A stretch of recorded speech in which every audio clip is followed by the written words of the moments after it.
केदारनाथ धाम में फंसे यात्रियों को निकालने के लिए रेस्क्यू अभियान जारी। केदारनाथ में 350 और लिंचोली में 50 यात्री अभी भी फंसे हुए हैं। गुरुवार से जारी है अभियान। केदारनाथ और आसपास के क्षेत्रों में बीते 4 दिन में अब तक 10,374 लोगों को रेस्क्यू किया जा चुका है। घने बादलों के चलते चिनूक हेलीकॉप्टर नहीं भर पा रहा है उड़ान। MI-17 से रेस्क्यू किया गया। वायनाड में भूस्खलन प्रभावित क्षेत्रों में सर्च ऑपरेशन आज भी जारी रहेगा। अब तक 376 लोगों की मौत हो चुकी है। मलबे में अभी भी दर्जनों लोगों के दबे होने की आशंका। अब तक 221 शव बरामद।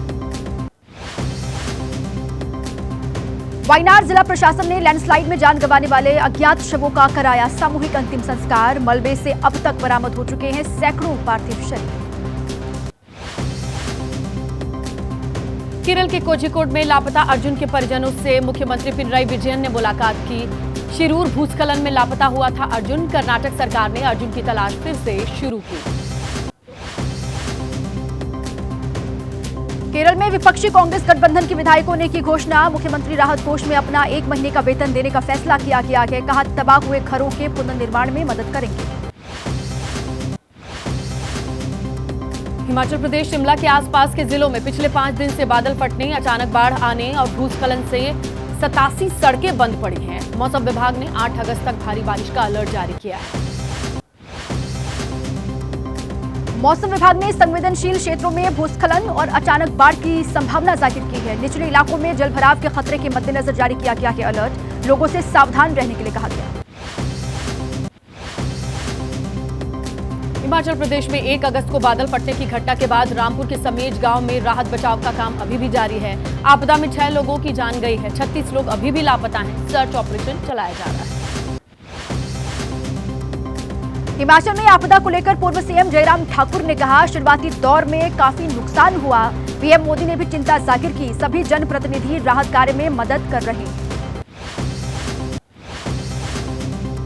हिमाचल प्रदेश में भयंकर तबाही के बाद शुरू हुए पुनर्निर्माण कार्य। कुल्लू मनाली हाईवे यातायात के लिए एक तरफा खोला गया रास्ता। 1 अगस्त को बादल फटने की वजह से बह गया था हाईवे का कुछ हिस्सा।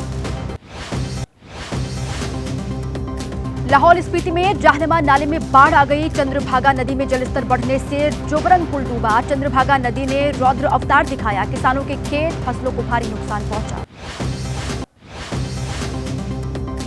महाराष्ट्र के लोनावाला में बारिश का कहर। एक वीर मंदिर की सीढ़ियों पर झरने की तरह पानी बहता दिखा। श्रद्धालुओं की मुश्किलें बढ़ी।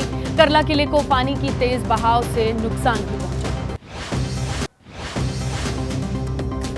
महाराष्ट्र के नासिक में भारी बारिश से तबाही। खतरे के निशान से ऊपर बह रही है गोदावरी नदी।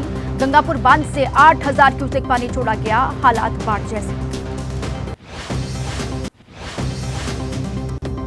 पुणे के एकता नगर में पानी भरने से मुश्किल हुए हालात। एनडीआरएफ, एसडीआरएफ के साथ सेना के जवानों ने भी मोर्चा संभाला। इलाके में फंसे लोगों को रेस्क्यू कर सुरक्षित जगहों पर भेजा गया। महाराष्ट्र के पुणे में मुठा नदी में उफान आ गया। करीब 45,000 क्यूसेक पानी मुठा नदी में छोड़ा गया। कई इमारतों में घुसा पानी। एनडीआरएफ और सेना मुस्तैद।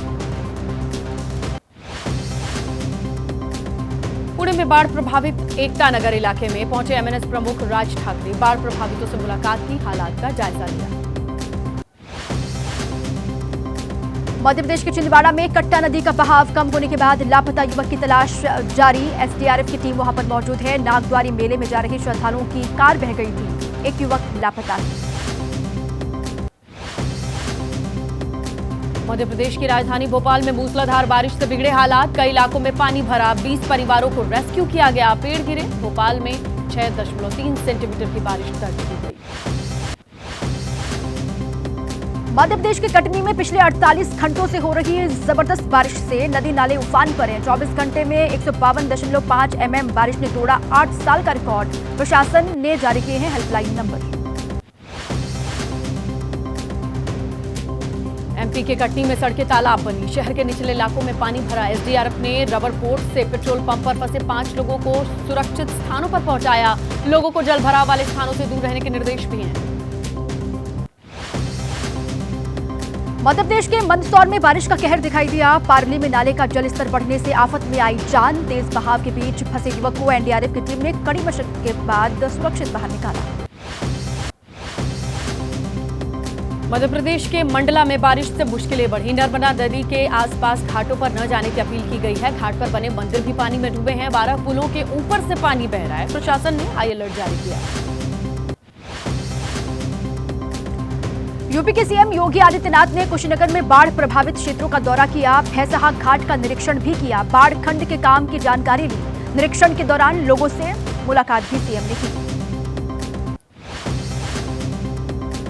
छत्तीसगढ़ के कांकेर जिले में पिछले 48 घंटे से बारिश है और उफान पर अब नदियां हैं। कई गांव का संपर्क कटा है।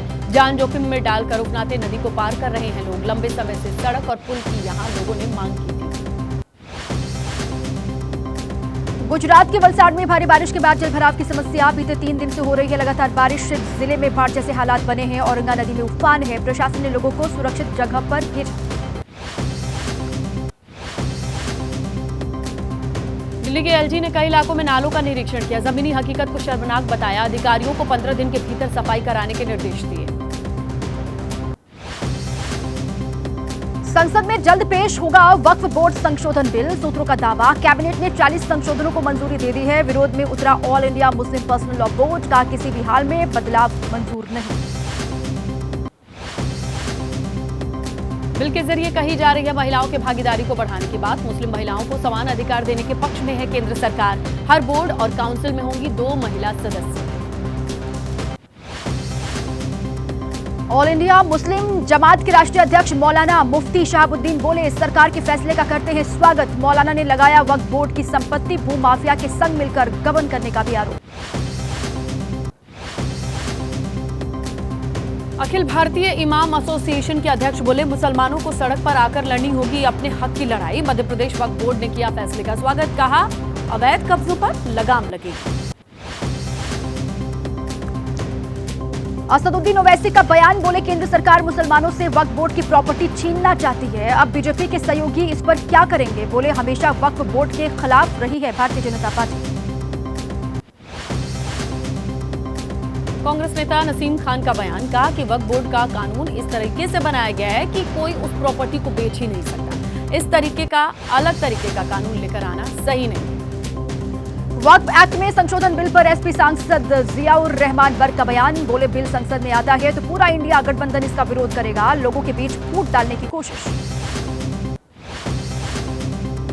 कांग्रेस नेता राशिद अल्वी ने कहा कि सरकार ने पहले से ही कब्जे पर रखी है वक्फ बोर्ड की काफी संपत्तियां। सरकार उसे मुक्त कराने के बजाय नया कानून ला रही है।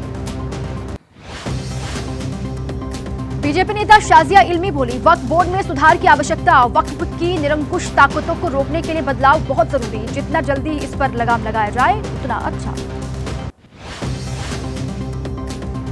महाराष्ट्र कांग्रेस अध्यक्ष नाना पटोले बोले, देवस्थानों की प्रॉपर्टी को बेचने का काम कर रही है सरकार। हिंदुओं के बाद अब मुसलमानों की प्रॉपर्टीज पर नजर है। बीजेपी को धर्म से कोई लेना देना नहीं है। असम सरकार लाने जा रही है 2 बड़े कानून। कोई मुस्लिम हिंदू की संपत्ति या हिंदू मुस्लिम की संपत्ति खरीदना चाहता है तो लेनी होगी सरकार की परमिशन। लव जिहाद पर भी होगी उम्र कैद की सजा। जम्मू कश्मीर से अनुच्छेद 370 को हटे खत्म हुआ आज पूरा 5 साल। काला दिवस विरोध में मनाया जाएगा। विपक्ष की ओर से बीजेपी निकालेगी एकात्मक महोत्सव रैली। कश्मीर में पीडीपी और विपक्षी दलों ने आज काला दिवस मनाने का ऐलान किया है। प्रशासन ने किसी भी प्रदर्शन की अनुमति नहीं दी है। जम्मू के आरएसपुरा में बीजेपी मनाएगी जश्न। आज लोकसभा में स्वास्थ्य मंत्रालय को आवंटित हुए बजट और कामकाज को लेकर के चर्चा होनी है। वहीं राज्यसभा में कृषि मंत्रालय और रिन्यूएबल एनर्जी को लेकर के मंत्रालय जोरदार बहस के मूड में। महाराष्ट्र के सीएम एकनाथ शिंदे का दिल्ली दौरा रद्द हो गया कि आज पीएम मोदी से मुलाकात करने वाले थे। पुणे में बाढ़ प्रभावितों के बीच जाएंगे शिंदे। महाराष्ट्र में चुनाव को लेकर हलचल तेज है। 20 अगस्त को महाविकास अघाड़ी की बैठक होनी है। राहुल गांधी, खड़गे, उद्धव मीटिंग में शामिल होंगे। सीटों के तालमेल पर चर्चा होगी। जम्मू कश्मीर विधानसभा चुनाव की तैयारी में जुटी है Bharatiya Janata party. Manifesto meeting में कई अहम मुद्दों पर हुई चर्चा। लोगों की राय लेकर बनाया जाएगा घोषणा पत्र। हिंदुस्तानी आवामी मोर्चा के प्रमुख और केंद्रीय मंत्री जीतन राम मांझी का ऐलान, कहा कि बिहार और झारखंड में विधानसभा चुनाव में पार्टी उतारेगी अपने उम्मीदवार। हरियाणा में आम आदमी पार्टी का धुआंधार प्रचार। सोहना में सुनीता केजरीवाल ने अच्छे सरकारी स्कूल, अच्छे अस्पताल और मुफ्त बिजली देने के वादे पर वोट मांगे। हरियाणा विधानसभा चुनाव से पहले सीएम नायब सिंह सैनी ने किसानों को सौगात दी। हरियाणा के किसानों को 133 करोड़ के कर्ज माफी की सौगात मिली है। बोले सभी फसलें एमएसपी पर ही खरीदी जाएंगी। झारखंड के पूर्व मंत्री और बीजेपी के कभी दिग्गज रहे सरयू राय जेडीयू में शामिल हो गए हैं। जेडीयू कार्यकारी अध्यक्ष संजय कुमार झा ने इसकी जानकारी दी। केशव प्रसाद मौर्य पर अखिलेश यादव का हमला। बीजेपी की स्टूल किट की किट से जनता परेशान। ये बेचारा गेंद की तरह है। दिल्ली का रैकेट लखनऊ भेजता है तो लखनऊ का रैकेट दिल्ली। सीएम योगी आदित्यनाथ का आज गोंडा दौरा। गोंडा, बलरामपुर, श्रावस्ती, बहराइच के जनप्रतिनिधियों के साथ करेंगे मीटिंग। बाढ़ पीड़ितों को बांटेंगे राहत सामग्री। लखनऊ में अपना दल एस की बैठक हुई। पार्टी प्रमुख केंद्रीय मंत्री अनुप्रिया पटेल बोली, नजूल विधेयक गैर जरूरी है, जनभावनाओं के खिलाफ है। नजूल विधेयक पर ब्रजभूषण शरण सिंह का बड़ा बयान। बोले, अयोध्या का प्रमुख मंदिर नजूल की जमीन पर बना है। इस तरीके से एक मंदिर नहीं, हजारों मंदिर टूटेंगे। अनुसूचित जातियों के वर्गीकरण वाले सुप्रीम कोर्ट के फैसले से बीएसपी नाराज है। मायावती बोली है कि आरक्षण में वर्गीकरण का मतलब यह है कि आरक्षण को खत्म करने की कोशिश। टीएमसी के दबाव के बाद पश्चिम बंगाल में ममता कैबिनेट से मंत्री अखिल गिरी ने दिया इस्तीफा। वन विभाग की महिला अधिकारी को धमकी देने के मामले में फंसे थे गिरी।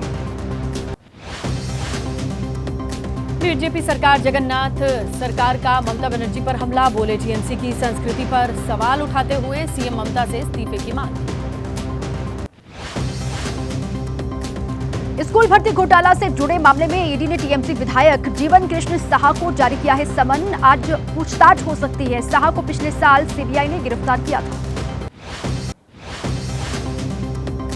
बंगाल के राज्यपाल आनंद बोस का ममता सरकार पर निशाना। कहा कि राज्य में हो रहा है फंड्स का दुरुपयोग, गरीबों के पैसे का दूसरे कामों में इस्तेमाल हो रहा है। केंद्रीय मंत्री गिरिराज सिंह का अपने लोकसभा इलाके में विरोध। संविदा पर बहाल स्वास्थ्य कर्मियों ने घेराव किया। गाड़ी छोड़कर बाइक से निकले गिरिराज सिंह। अखिलेश यादव के डीएनए वाले बयान का कांग्रेस ने समर्थन किया है। कांग्रेस नेता प्रमोद तिवारी बोले हैं कि अखिलेश अनुभवी हैं, उन्हें नार्को टेस्ट की बात की है तो होना चाहिए। अयोध्या गैंगरेप कांड पर सियासत तेज है। बीजेपी डेलीगेशन ने पीड़ित परिवार से मुलाकात की। कहा, समाजवादी पार्टी खड़ी है अपराधियों के साथ। दिल्ली के पूर्व डिप्टी सीएम मनीष सिसोदिया की जमानत याचिका को आज सुप्रीम कोर्ट सुनेगा। सिसोदिया ने लंबे वक्त से जेल में बंद होने का दिया था हवाला। एमसीडी में एलजी की ओर से 10 पार्षदों को मनोनीत करने के खिलाफ याचिका पर आज आएगा सुप्रीम कोर्ट का फैसला। विवाद के चलते अब तक नहीं हो पाया कि स्टैंडिंग कमेटी का गठन। राष्ट्रपति द्रौपदी मुर्मू आज से 6 दिन के लिए 3 देशों के दौरे पर रहेंगी। फिजी, न्यूजीलैंड, तिमोर लेस्टे की यात्रा पर राष्ट्रपति रहेंगे। तीनों सेना के बड़े अधिकारियों की आज होगी बड़ी बैठक। सशस्त्र बलों में वित्तीय योजना में तालमेल पर करेंगे चर्चा। सीडीएस जनरल अनिल चौहान की अगुवाई में होगी मीटिंग। यूपी के सहारनपुर में पैसेंजर ट्रेन के 2 से 3 डब्बे पटरी से उतरे। 2 डब्बे लाइन से उतरकर दूसरी लाइन पर पहुंचे। किसी के हताहत होने की खबर नहीं। मामले की जांच में जुटे अधिकारी। और आज सावन का तीसरा सोमवार है। सुबह से शिवालयों पर उमड़ रही है शिव भक्तों की भीड़। बम बम के जयकारे लग रहे हैं। इस साल 22 जुलाई से शुरू हुए सावन माह का 19 अगस्त को समापन हो जाएगा। भारतीय हॉकी टीम ने ओलंपिक के सेमीफाइनल में जगह बना ली है। भारत ने पेनल्टी शूटआउट में ग्रेट ब्रिटेन को हराया है। भारत ने क्वार्टर फाइनल में मैच 4-2 से जीता। भारतीय टीम की जीत के हीरो रहे गोलकीपर पीआर श्रीजेश, जिन्होंने पेनल्टी शूटआउट में 1 गोल रोका। श्रीजेश के मैच में कुल 9 गोल रोके उन्होंने, और अब लोग ग्रेट वॉल ऑफ इंडिया उन्हें कह रहे हैं। भारतीय हॉकी टीम का सेमीफाइनल 6 अगस्त यानी कल होना है, और अगर इंडिया जीतता है तो मेडल पक्का हो जाएगा। पिछले ओलंपिक में भारतीय हॉकी टीम ने ब्रॉन्ज मेडल जीता था। भारत की ये बहुत बड़ी जीत है क्योंकि 43 मिनट तक हॉकी टीम 10 खिलाड़ियों के साथ खेली। मैच शुरू होने के बाद 17वें मिनट में रेफरी ने अमित रोहिदास को रेड कार्ड दिखा दिया। ओलंपिक में भारतीय हॉकी टीम की क्वार्टर फाइनल में शानदार जीत के बाद वाराणसी में हॉकी खिलाड़ी ललित के घर पर जश्न का माहौल है। खुशी में भावुक हुई ललित उपाध्याय की मां। बैडमिंटन सिंगल सेमीफाइनल में लक्ष्य सेन हार गए। डेनमार्क के विक्टर ने लक्ष्य को मात दी। दोनों गेम में लक्ष्य के पास 5 से ज्यादा पॉइंट्स की लीड थी, लेकिन वो उसे जीत में तब्दील नहीं कर पाए। लक्ष्य सेन अब आज ब्रॉन्ज मेडल का मैच खेलेंगे। लक्ष्य की टक्कर मलेशिया के लीजी से होगी। लक्ष्य जीते तो मेंस बैडमिंटन ओलंपिक मेडल जीतने वाले पहले भारतीय बन जाएंगे। Boxer Lovlina Borgohain quarter final में हार गई हैं। लवलीना को चीन की ली कियान ने 4-1 से मात दी। लवलीना ने पिछले ओलंपिक में ब्रॉन्ज मेडल जीता था। टेनिस में सर्बिया के नोवाक जोकोविक ने गोल्ड मेडल पर कब्जा कर लिया और सबसे ज्यादा 24 ग्रैंड स्लैम जीत चुके जोकोविक का ये पहला ओलंपिक गोल्ड है। फाइनल में उन्होंने स्पेन के कार्लोस को हराया। पेरिस ओलंपिक में आज से रेसलिंग के मुकाबले की शुरुआत। भारत की 5 महिला रेसलर अलग अलग कैटेगरी में चुनौती पेश कर रही हैं। वहीं पुरुषों में इस बार एक ही रेसलर है। दूसरे वनडे में श्रीलंका ने भारत को 32 रन से हरा दिया है। श्रीलंका ने पहले बैटिंग करते हुए 240 रन बना दिए। जवाब में टीम इंडिया 208 रन पर ऑल आउट हो गई। भारत की बैटिंग बहुत खराब रही। रोहित के अर्धशतक को छोड़कर सब फेल रहे। विराट कोहली ने 14 रन बनाए। श्रेयस अय्यर 7 रन पर ढेर हो गए। केएल राहुल और शिवम दुबे तो खाता भी नहीं खोल पाए। श्रीलंका के स्पिनर्स के आगे भारतीय बल्लेबाज ढेर हो गए। श्रीलंका के जेफरी वेंडर से 10 ओवर में 33 रन देकर 6 विकेट झटक लिया। वहीं चरित असलंका ने 3 विकेट चटकाए। भारत पर दूसरे वनडे में जीत के साथ श्रीलंका ने सीरीज में 1-0 की बढ़त बना ली है। पहला मैच टाई रहा था। ऐसे में अब भारत की सीरीज बचानी है तो आखिरी वनडे जीतना भारत को होगा। भारत हार गया, लेकिन रोहित शर्मा ने मास्टर ब्लास्टर सचिन तेंदुलकर का रिकॉर्ड जरूर तोड़ा है। बतौर ओपनर रोहित अब सबसे ज्यादा 50+ का स्कोर करने वाले क्रिकेटर हैं। सचिन ने ओपनिंग करते हुए 120 बार 50+ स्कोर बनाया।